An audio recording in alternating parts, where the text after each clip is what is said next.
Hey everyone, you're listening to the Visually Stunning Movie Podcast, the place to come if you just want to listen to some guys BS about movies the way you BS about movies, only slightly more intelligently, we hope.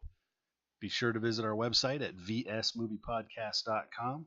Catch us on Facebook, Twitter, iTunes, Apple Podcasts, Apple News, Google Play, Stitcher, basically any place you want to listen to us, you can hear us. And remember, if you like what you hear, don't forget to share us with your friends. Now, let's get on with the show. Hey everyone, Mark here. Welcome back to the Visually Stunning Movie Podcast. With me as always is Ryan. Hey Ryan, what's up? Not much. If you follow us on Twitter or Facebook, you may see that this is round 2 of our review of Solo after my technology ate the audio last night. So, yeah, we have that going for us. Solo. Little controversy coming in. Director change. Big hullabaloo. But we get Ron Howard. I was okay with that. And I think he vindicated himself overall. And we'll discuss that as we go through this. I started out last night by mentioning that the opening sequence was a little clunky for me. Just the very, very opening bit.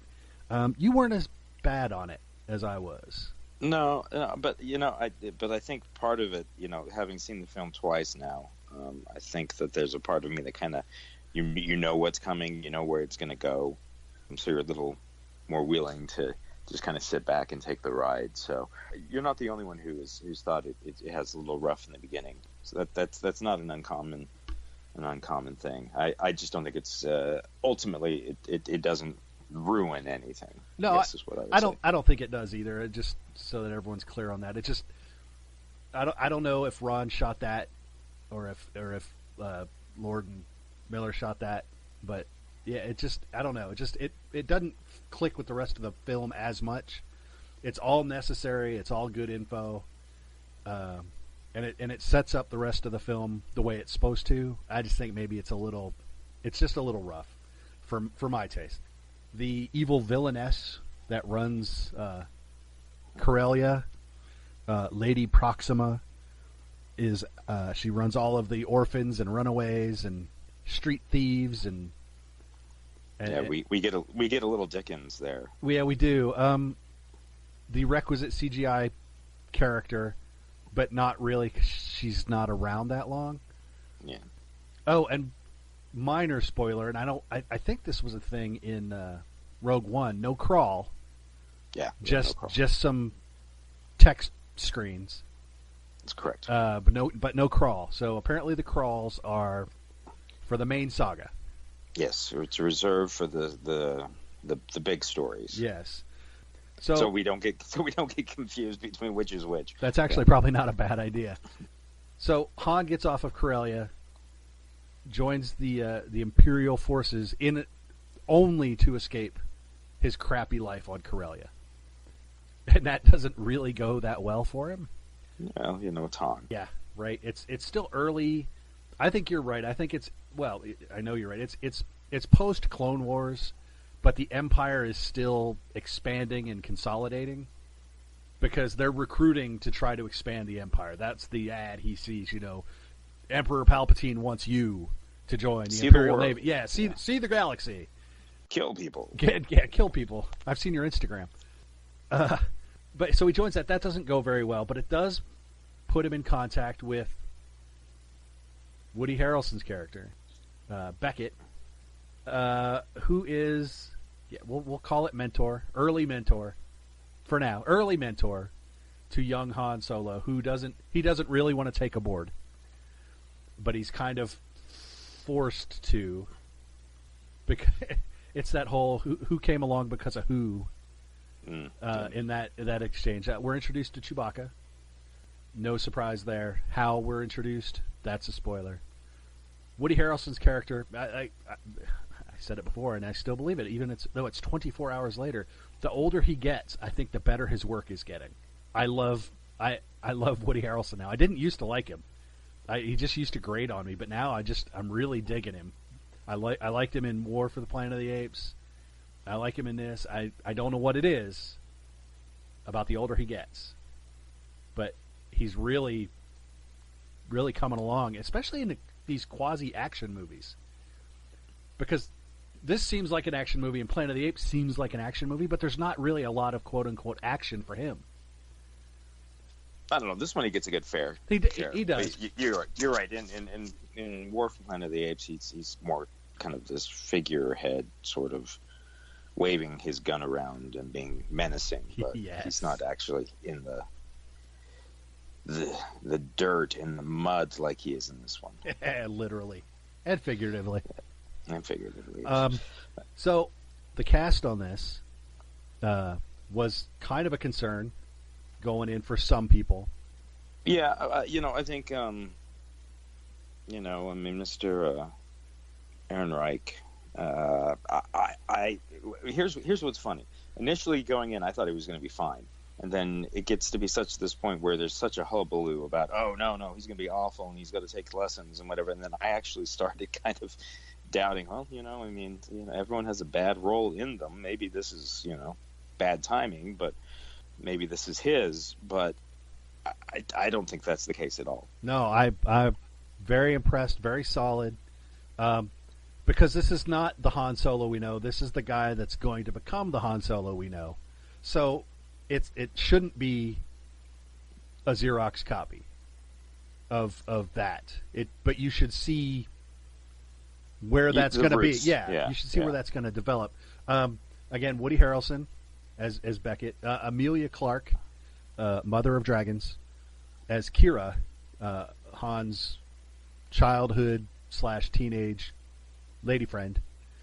This was actually the one I was most worried about, was whether she could be more. I guess Terminator wasn't really her fault. Disclaimer: didn't see it yet. Okay,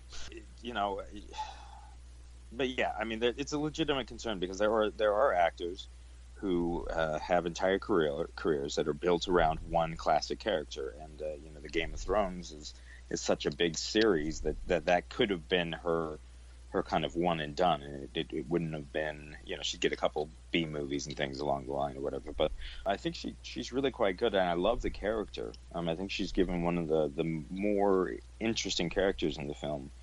One of the things that surprised me about the movie is I walked away wanting more from these characters rather than just kind of being like, okay, that was a nice one and done, fun little side story. I'd love to see some more from Kira. I'd love to see some more from someone we haven't brought up, who is with Donald Glover, who is a phenomenal Lando. I'd like to see more of that. I wouldn't mind seeing the Lando movie. It used to be, I wanted to see Billy D. Williams pop up in one of the new films because I just, I do like Lando a lot. But I don't know that I was clamoring for an entire Lando movie. But having seen this, which has a fair amount of Lando in it, I'm sold. You could do a Lando movie, and I think I'd enjoy that. Yeah. Oh no, I definitely agree. Tandy Newton shows up for about a third of the movie, unfortunately, as Beckett's right hand / girlfriend, and she's great. She is a badass lady in this. She's very no nonsense. But yeah, Donald Glover is Lando Calrissian. For the kids that aren't really original trilogy fans, it's okay if I'm okay saying this. It's okay if this is your Lando Calrissian, because this really is just a younger version. It's like Lando has changed zero. Like he came out of the womb cool and suave and sophisticated and with an impeccable sense of style, and he's gonna die cool and suave with an impeccable sense of style. Yeah, he was born as is, and it's I totally he's a swindler, and he's gonna swindle. Yep. And don't think that I'm saying it's a bad thing, that his performance is just it is exactly spot on what it needs to be Lando Calrissian, because it just is. It's as much as everyone loved Josh Brolin as a young Tommy Lee Jones, this is better. Yeah. So, we get one of the big changes that occurred during the directorial changeover was the quote-unquote big baddie. Dryden Voss, played here by Paul Bettany, was a completely different character under the previous regime, and the reason that changed was because the actor was not available. Yeah, he was shooting another film. So they had to retool that. I like Dryden Voss. I compared him to if Lando Calrissian was just a straight villain, that would be Dryden Voss. He knows what he wants. He has an impeccable sense of style and timing and drama, and he's charismatic. But he is just evil man. But I like that I like that change. I'm interested. We'll never know what was before. Yeah, but I like this. I am totally down with this. And that was a decision that Ron Howard made when he took over the film. Again, who knows what those scenes look like, but he said, this needs to be reshot, and so unfortunately, for the, we'll never know, but yeah, the thing about this film is the biggest fear going in is that you're going to question everything, that you're going to be like with Justice League, it's going to be like, okay, well, obviously this is so-and-so's work, and this is so-and-so's work, and et cetera, et cetera. Which you could kind of do. Which you could do. And this one, it's not so much that way. It feels more even kill. So you don't find that nagging sense of, well, could this have been a lot better? Or why isn't this better? Or, a lot of things like that. Yeah, because it's already good. Yeah. The number I saw, they said it was this movie was, they say 70% Ron Howard. Take that for what it's worth. It could be 70, it could be 80, it could be 90, it could be 62. Who knows? But there's 2/3 of this film is Ron Howard. Yeah, basically. So there's a lot of stuff there, and you're right. We'll never know which it is, and like I said, because the end result is pretty cohesive, I don't have a problem with that. I don't think anyone should have a problem with that. No, and I think it speaks volumes. I think to a certain, Rogue One had extensive reshoots. This had even more so in that case. There are a lot of people who like to run around saying Disney is ruining Star Wars, and well, that's an interesting, and you're perfectly allowed to have that opinion. I think the evidence suggests they're actually being very, very careful with it. That doesn't mean you're going to like what they do, but I think the notion that they're not taking care of the franchise, is kind of silly, because clearly that they're doing more than a lot of other studios have done with franchises as far as trying to keep they know what they want, and if they're not getting it, they're willing to make really expensive moves. Yeah, and this was not a cheap move. We talked, the budget on this is now reported at $250 million because of the massive amounts of reshoots and the turnover. And again, and a lot of that's required spending for changing your director at the point they did and having to redo what they did. But with advertising, I don't remember seeing a real lot of advertising. They have a lot of merchandising tie-ins, but they also get paid for that. But I didn't see a lot of commercials. I didn't see a lot of the trailers. A lot of that was online stuff. And there is a lot. Yeah, it is. I think you're right. I think a lot of it is focused online, but I think there has been a ramp up as far as the online stuff and whatnot over the past 2 weeks maybe. But I think they showed this movie to I've seen this movie twice now, and they showed it to a lot of critics rather early, 2 weeks early, which is something that is not part of it. Typically they wouldn't show this until week of, and so there was obviously two things. There was a lot of faith in what they had actually made, and there was also a kind of an understanding that they needed to get out there and let people see it, and they believed in what they had, and they thought that people would be positive towards it, and generally speaking they have been. not everyone. I think it's running about a 70 on Rotten Tomatoes from critics or whatever. Yeah, I haven't looked yet. But so I think there was some. They knew that there was some bad some fears, I guess, some fears going into it. So yeah, and I don't. I think everyone can stop. You might not love this film, but you are certainly not going to hate this film. No, I mean, and if you do, it's not because you're going to hate it because you just don't like the story. Right. You're not going to hate it because it's poorly done. Right. It's absolutely what you would want from a Star Wars film, and all of those things you want, I think, out of a Han Solo backstory. People are like, why did we need a Han Solo? I'm still not sold that we needed a Han Solo backstory movie. But if we're going to have one, this one's pretty good. Well, anybody saying that, well, this just ruins the, now the magic's gone and we know too much and, the Kessel Run is totally ruined for me now. Well, you had no idea what the Kessel Run was. It was this really vague reference. And, if you had some crazy thing in your mind that doesn't match up with this and you prefer that, that's okay. But that argument is now moot. We are done with the Kessel Run debates. Everyone knew what it was supposed to be. Now we just actually get to see it. And it allows for one of my favorite jokes in the movie. So, it's I guess, it's a risk. Han Solo is one of our favorite characters. I think universally, a lot of people just love Han Solo, and there is always that danger of you're going to spoil it. But there's also that fun of discovering parts of a character that you hadn't thought of. Other people's concept of who Han Solo is that comes into play here, and you kind of get, an idea of that he's more complicated than I think than I initially would have thought. I never really thought through his early days.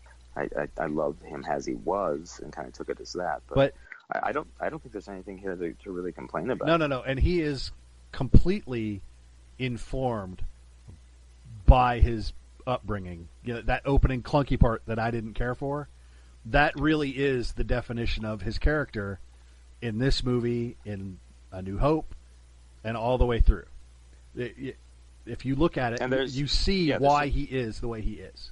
Yeah, and there's some great, Kira, who, was probably the one person who knows him better than anything, has some great insight to him as well. And the best part is he doesn't buy into it. Nope. He thinks she's wrong. But and I like that stuff. And it also makes Kira a very complicated character, which you'll see.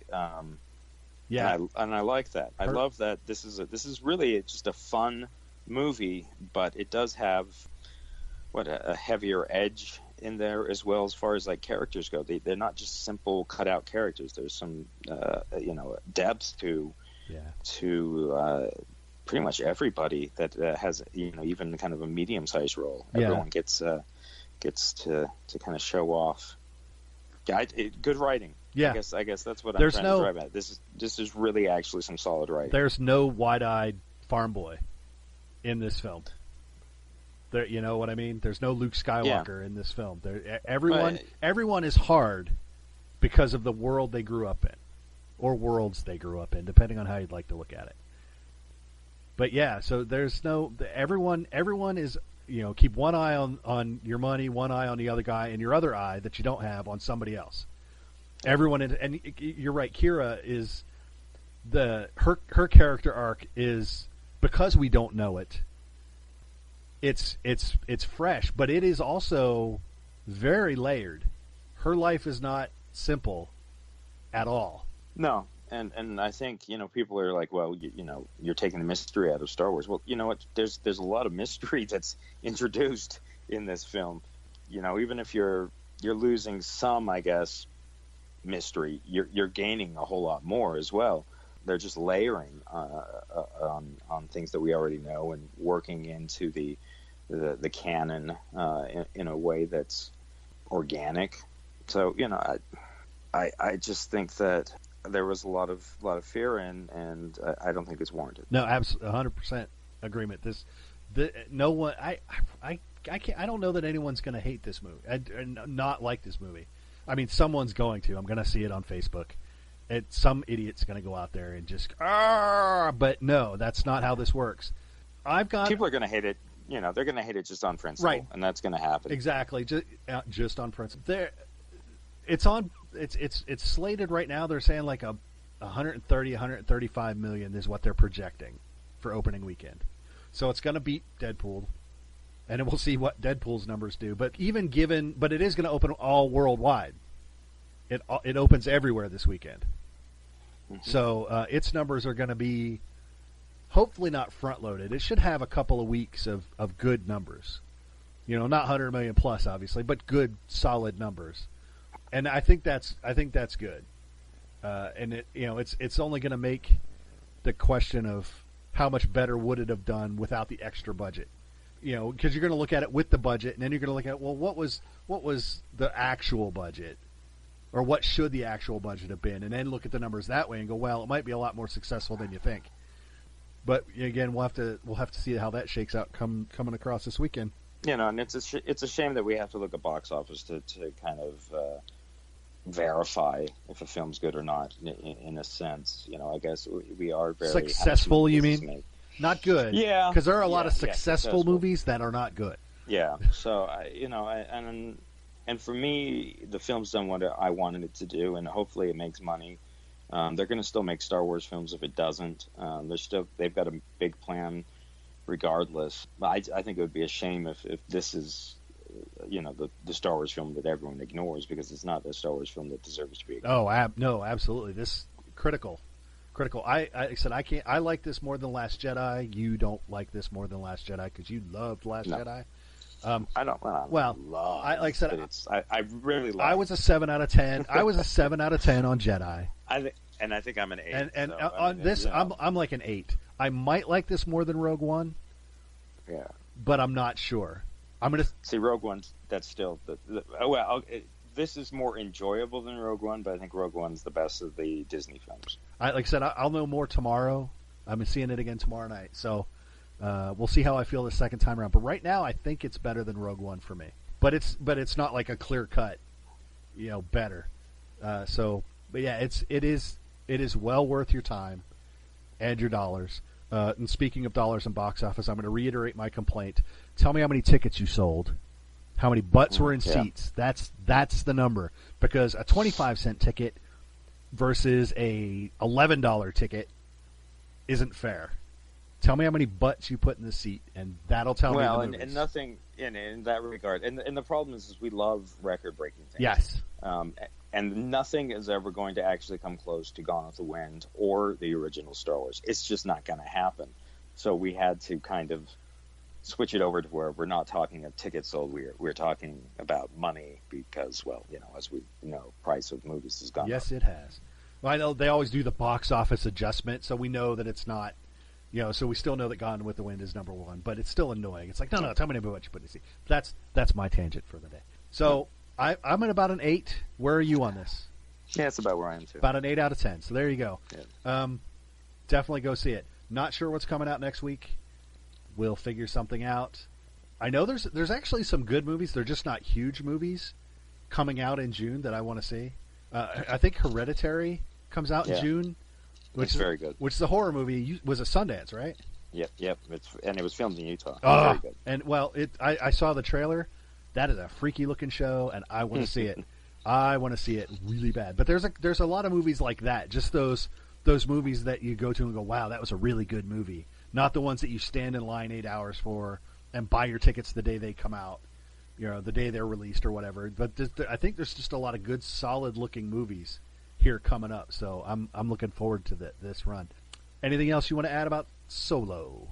No, I'm good. Just go, enjoy it, have fun, and yeah. And remember the most important lesson, but we won't spoil that for you. Yeah. We won't spoil the most important lesson. But listen closely. But listen closely. Till next time, I'm Mark. That's Ryan. Bye, Ryan. We'll see you guys. And we're glad we finally got to do this, and y'all can hear it. So till then, we'll see y'all around. Bye bye.